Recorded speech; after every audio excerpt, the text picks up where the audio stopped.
4.5 महिने हे आंदोलन चाललं म्हणजे इतके सोपं काम नाही। सर्वच आमच्या शेतामध्ये आले।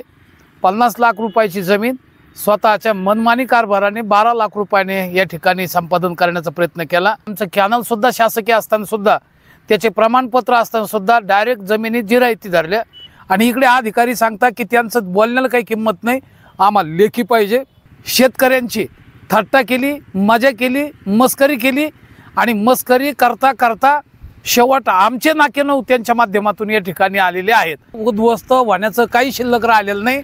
आता आंदोलन जर संपलं तर आत्मदहन आत्महत्या केल्याशिवाय गत्यंतर नाही। बंदुकीच्या गोळ्या घातल्या, जेसीबी आमच्या अंगावर घातली तरी सुद्धा आम्ही मजाने ते घेऊ, कारण आता हे असं मरता मरता मेल्यापेक्षा आम्ही तुमच्या हाताने डायरेक्ट मारण्याचा प्रयत्न करू।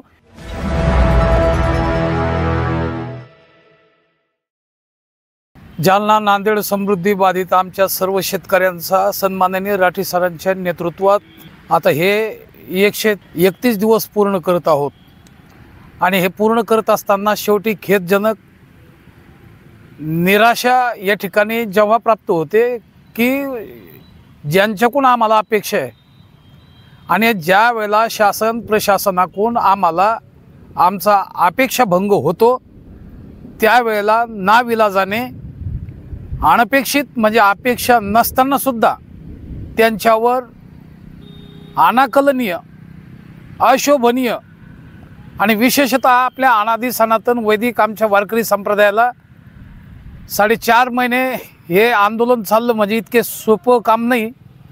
आणि 4.5 महिने आम्ही ज्यावेळेस बाईट देतो त्यावेळेला सरकार प्रशासन शासन यांना आम्ही मायबापाच्या भूमिकेतून आतापर्यंत त्यांचं विवेचन केलं आणि विवेचन करणं हा आमचा स्वतः आंदोलक म्हणून धर्मच आहे।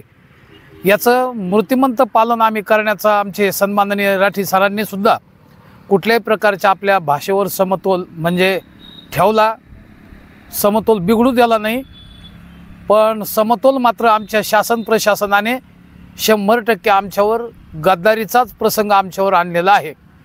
जसं एखादा ग्राहक दुकानामध्ये जावा, 40 रुपयाची असलेली टोपी परंतु त्या व्यापाऱ्याकडून त्याने 10 रुपयाला आपल्या दमदाटीशाही या पद्धतीने खरं तर हस्तांतरित करावी। त्याचा 1000 रुपयाचा असलेला ड्रेस हा फक्त केवळ 300 रुपयामध्ये घ्यावा। तसं हे प्रशासनातील सर्व अधिकारी सर्वच आमच्या शेतामध्ये आले। 50 लाख रुपयाची जमीन स्वतःच्या मनमानी कारभाराने 12 लाख रुपयाने या ठिकाणी संपादन करण्याचा प्रयत्न केला। आमचे बोरवेल आमच्या विहिरी स्वतः आमच्या गोशाळा वगैरे घरदार असताना त्याच्यानंतर आमचं कॅनलसुद्धा शासकीय असताना सुद्धा त्याचे प्रमाणपत्र असताना सुद्धा डायरेक्ट जमिनी जिरायती धरल्या। म्हणजे हा कोणता न्याय? तुम्ही येणं आणि एखाद्या आऊत धारण करणाऱ्यांना संपूर्णच गड्याने जमीन जशी वरबडीतच आऊत हाणावं त्याप्रमाणे आपल्या अधिकाऱ्याने अत्यंत हलगर्जीपणा आणि मला असं वाटतं हा मूर्खपणाच केला असं म्हणावं लागेल। आणि असं असताना सुद्धा आम्ही 4.5 महिन्यापासून आमच्या जमिनीसाठी आमच्या रास्त मोबदल्यासाठी माननीय आपल्या राज्याचे उपमुख्यमंत्री मुख्यमंत्री याच्यापर्यंत जाऊन आलो। त्यांनी आम्हाला आश्वासन दिलं, पण ते आश्वासन आता सरांनी सांगितल्याप्रमाणे त्यांनीच काय सांगायचं फक्त फोन करून त्या अधिकाऱ्यांना की हे तुम्ही यांचा निवाडा करा, 12 लाख रुपयात कशा जमिनी देतात त्यांना पैसे देणारे आम्ही आहोत असं स्वतः ते आपल्या मुखाने म्हटले। आणि इकडे अधिकारी सांगता की त्यांचं बोलण्याला काही किंमत नाही, आम्हाला लेखी पाहिजे।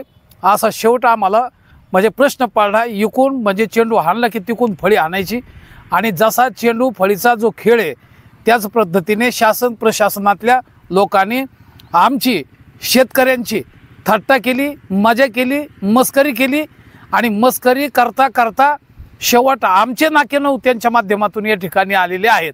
आणि शेवट आम्हाला खेदाने असं म्हणावं लागतं, नाविलाज असतो। आता उद्या सन्माननीय राठी सरांच्या गोशाळेतलं बाधित जमिनीमध्ये भूसंपादन या ठिकाणी होणार आहे। याच्या उद्घाटनाला आजच आम्ही सर्व आमचे शेतकरी संघर्ष समिती SDM साहेबाकडे पोलीस स्टेशन वगैरे आदी करून सर्वच आम्ही अधिकृत पद्धतीने या ठिकाणी आज निवेदन देण्याचा प्रयत्न केलेला आहे। भविष्यात जर प्रशासन शासन हे जर आमच्याकडे आलं आणि आम्हाला जर म्हणू लागले उठा, तर तिथून उठत असताना आता आमच्यावर कोणताही प्रसंग आला, कारण एरी आम्ही मला असं वाटतं उद्ध्वस्त झालेलो आहोतच, म्हणजे उद्ध्वस्त होण्याचं काही शिल्लक राहिलेलं नाही। आता आंदोलन जर संपलं तर आत्मदहन आत्महत्या केल्याशिवाय गत्यंतर नाही। एवढीच आता आम्हाला विनंती आहे की ज्यावेळेला आता आम्ही कामं करणार आहोत, त्यावेळेला जर शासन प्रशासन जर आलं तर तुम्ही आम्हाला दमदाटी करून लेकरं बाळं, मी काल सांगितल्याप्रमाणे बंदुकीच्या गोळ्या घातल्या, JCB आमच्या अंगावर घातली, तरीसुद्धा आम्ही मजाने ते घेऊ। कारण आता हे असं मरता मरता मेल्यापेक्षा आम्ही तुमच्या हातानं डायरेक्ट मारण्याचा प्रयत्न करू, एवढंच आता या ठिकाणी खरं तर शासन प्रशासनातील सर्वच अधिकारी आणि नेते मंडळी या ठिकाणी सांगू इच्छितो।